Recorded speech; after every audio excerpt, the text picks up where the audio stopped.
नमस्कार साथियों, जय हिंद, जय किसान, जय समाजवाद।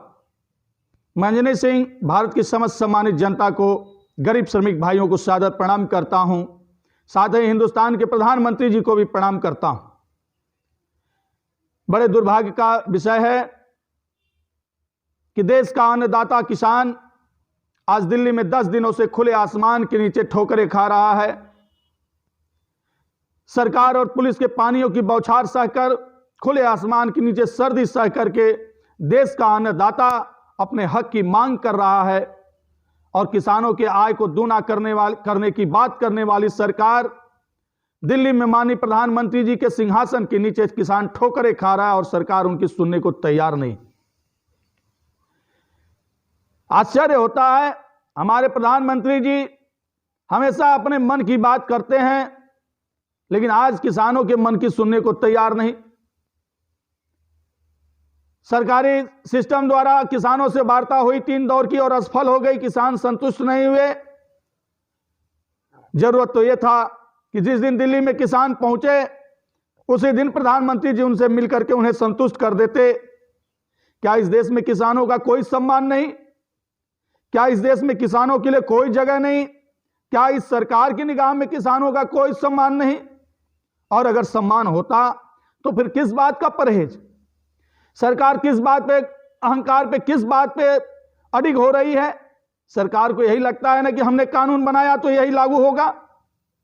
लेकिन माननीय प्रधानमंत्री जी से मैं विनम्र गुजारिश करूंगा कि माननीय प्रधानमंत्री जी, जिस कानून से देश के किसान दुखी हों, जिस कानून को देश के किसान समझने को तैयार नहीं है, समझ नहीं पा रहे हैं, या समझ करके या जान चुके हैं कि इस देश से किसान, इस कानून से इस देश का किसानों का सिर्फ बर्बादी होने वाला है, तो उन किसानों की बर्बादी रोक लीजिए प्रधानमंत्री जी। मैं यही आपसे अपील करूंगा, इस कानून को रद्द कर दीजिए, किसानों के ऊपर जबरी मत थोपिए और किसानों के मन की भी बात जाकर के सुन लीजिए।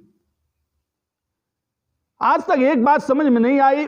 एक चिट्ठी मैं दिखा रहा हूं, यह चिट्ठी है 2015 की चिट्ठी है और इसका लेटर नंबर है, मैं पढ़ के बता दूं, PMO ID 2015 65,703 पर लेटर नंबर है। ये 65,753 ये प्रधानमंत्री कार्यालय से कृषि मंत्रालय भारत सरकार को भेजा गया लेटर है। मैंने प्रधानमंत्री जी से मांग किया था, ये लेटर है 2/9/2015 का।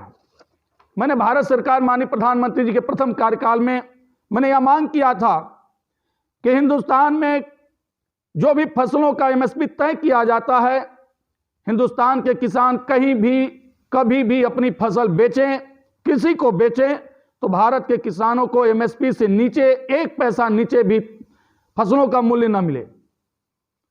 क्योंकि जब रेल का किराया, रेल का टिकट 1 पैसा कम में नहीं मिलेगा, जहाज का नहीं मिलेगा, बिजली का बिल 1 पैसा कम नहीं हो सकता, छूट करना एक अलग विषय है, तो किसान अपना फसल 1 पैसे कम पर क्यों दे? यह सरकार को विचार करना चाहिए। आजादी से लेकर आज तक की सभी सरकारों ने इस मुद्दे पर किसानों को ठगने का काम किया है, लेकिन अब वो दिन आ गया है।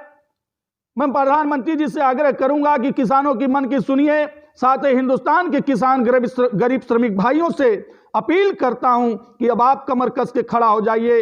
दिल्ली में बैठे जो हमारे किसान भाई आंदोलनरत हैं, उनके साथ कदम से कदम मिला करके खड़ा हो जाइए। और मैं भारत के किसानों की तरफ से सवाल करता हूं, मैं भारत सरकार से सवाल करता हूं, हर राज्यों की सरकार से सवाल करता हूं कि अगर राज्य सरकार, भारत सरकार अपने चीज का दाम 1 पैसा कम नहीं कर सकती, किसान का बेटा, किसान की मां जब हॉस्पिटल में होती है तो 1 पैसा कम में इंजेक्शन नहीं मिल सकता, दवा नहीं मिल सकता, रेल का किराया कम नहीं हो सकता, टिकट नहीं मिल सकता, जहाज का टिकट नहीं मिल सकता, सरकार की कोई सुविधा 1 पैसे कम में नहीं मिल सकती। कोर्ट और सरकार, अभी कोरोना काल में तमाम मुकदमे हुए, अभी पराली जलाने के नाम पे किसानों पे मुकदमे हुए। अगर सरकार और कोर्ट अपना जुर्माना कम नहीं कर सकती तो भारत का किसान 1 पैसा कम में MSP से नीचे अपनी फसल क्यों बेचे? अगर एमएसपी से नीचे कोई खरीदार, हम किसान भूखों मरने के लिए, नमक रोटी खाकर जीने के लिए तैयार हैं, लेकिन रोक दीजिए देश का अन्न अपने अपने घर में। बता दीजिए सरकार की औकात दिखा दीजिए इन नेताओं को, भारत के किसान भाइयों, कि अगर किसान अन्न पैदा नहीं करेगा, अगर किसान अपना अन्न मंडियों में नहीं देगा, सब्जी मंडियों में नहीं देगा, तो ये सफेद दांत वाले, सफेद कुत्ते वाले खाने बगैर मर जाएंगे। अगर किसानों के साथ ऐसा छल हुआ तो भारत के किसानों को इसके लिए तैयार होना होगा, वरना भारत की सरकार किसानों की मांग सुने और किसानों के ऊपर जो काला कानून लादा जा रहा है उस काला कानून को खत्म करे और तय एमएसपी से नीचे किसानों की फसल हिंदुस्तान में कभी भी ना बिके, कहीं भी ना बिके, कोई न खरीदे। यही मैं प्रधानमंत्री जी से मांग करता हूं, बस एक कानून बना दीजिए, एक कानून लागू कर दीजिए कि जितना एमएसपी तय किया जाता है, हर फसलों की एमएसपी तय हो। जिनको आपने आवश्यक वस्तु अधिनियम से बाहर रख दिया, आवश्यक वस्तु अधिनियम के दायरे में रख दिया, सबकी एमएसपी तय हो और सब किसानों के हर फसलों की कीमत एमएसपी पे ही मिले। जय हिंद, जय किसान, जय समाजवाद। अखिलेश यादव जिंदाबाद।